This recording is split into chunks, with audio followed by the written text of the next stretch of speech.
السلام علیکم دوستو، حضور صلی اللہ علیہ وسلم اور ہرن۔ دوستو، ہمارے حضور صلی اللہ علیہ وسلم تو وہ انسان تھے کہ جن سے انسان تو کیا جانور تک محبت فرماتے تھے۔ حضور پاک صلی اللہ علیہ وسلم ایک بار مدینہ طیبہ سے باہر اپنے کسی کام سے تشریف لے جا رہے تھے۔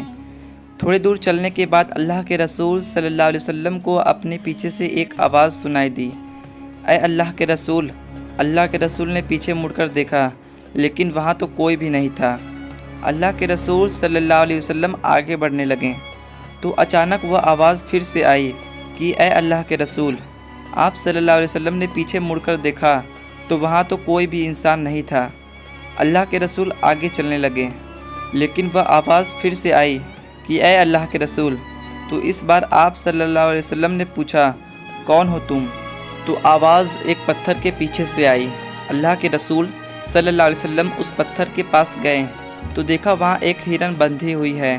اس ہرن نے آپ صلی اللہ علیہ وسلم سے کہا کہ اے اللہ کے رسول، مجھے یہاں ایک یہودی نے باندھ رکھا ہے اور میرے چھوٹے چھوٹے بچے ہیں جو سامنے پہاڑ پر بھوک سے چلا رہے ہیں۔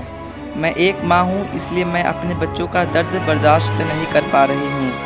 آپ میری رسی تھوڑی دیر کے لیے کھول دیں، میں اپنے بچوں کو دودھ پلا کر واپس آ جاؤں گی۔ اللہ کے رسول صلی اللہ علیہ وسلم نے کہا، اے ہرن، میں ایسا کیسے کر سکتا ہوں؟ اگر میں نے ایسا کیا تو تمہارا مالک مجھ پر غصہ ہوگا، اور اگر تم نہ آئی تو میں تمہارے مالک کو کیا جواب دوں گا؟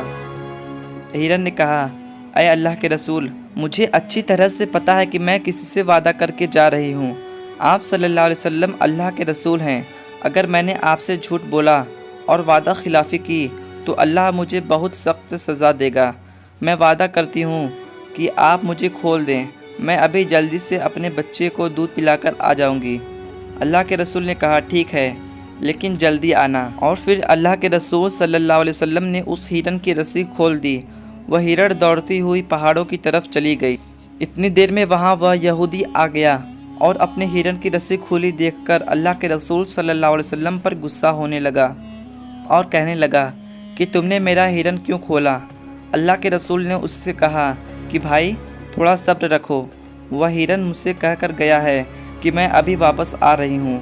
یہ سن کر یہودی ہنسنے لگا اور کہا کہ یہ تو بہت اچھی بات ہے، اب جانور بھی تم سے باتیں کرنے لگیں۔ اللہ کے رسول نے کہا، میرا یقین کرو، وہ ہرن ابھی واپس آ جائے گا۔ یہودی نے کہا، ٹھیک ہے، اور اگر واپس نہیں آیا تو آپ کو اس کی قیمت ادا کرنی پڑے گی۔ آپ صلی اللہ علیہ وسلم نے کہا، ہاں، میں تیار ہوں۔ اللہ کے رسول صلی اللہ علیہ وسلم اور وہ یہودی اسی جگہ بیٹھ گئے اور ہرن کا انتظار کرنے لگے۔ کافی دیر گزر چکی تھی۔ اچانک اس یہودی کی نظر پہاڑ پر پڑی تو دیکھا کہ وہ ہرن دوڑتے ہوئے اللہ کے رسول صلی اللہ علیہ وسلم کی طرف آ رہی ہے، اور پھر دیکھتے ہی دیکھتے وہ ہرن اللہ کے رسول کے پیروں کے پاس آ کر بیٹھ گئی۔ اللہ کے رسول صلی اللہ علیہ وسلم اٹھے اور رسی سے اس ہرن کو باندھ دیا، اور پھر اس یہودی سے کہا کہ لو بھائی، تمہارا ہرن تمہارے پاس آ چکا ہے۔ یہ دیکھ کر وہ یہودی دنگ رہ گیا اور وہیں پر کھڑا اللہ کے رسول سے کہنے لگا کہ آپ مجھے ابھی کلمہ پڑھا دیں، میں گواہی دیتا ہوں کہ آپ ایک سچے رسول ہیں۔ اور پھر وہ یہودی کلمہ پڑھ کر اسی وقت مسلمان ہو گیا اور اس نے اس ہرن کو بھی آزاد کر دیا۔ دوستوں، اگر ویڈیو اچھا لگا تو ویڈیو کو لائک کر دیں اور ایسے ہی ویڈیو کے لیے چینل کو سبسکرائب کر لیں۔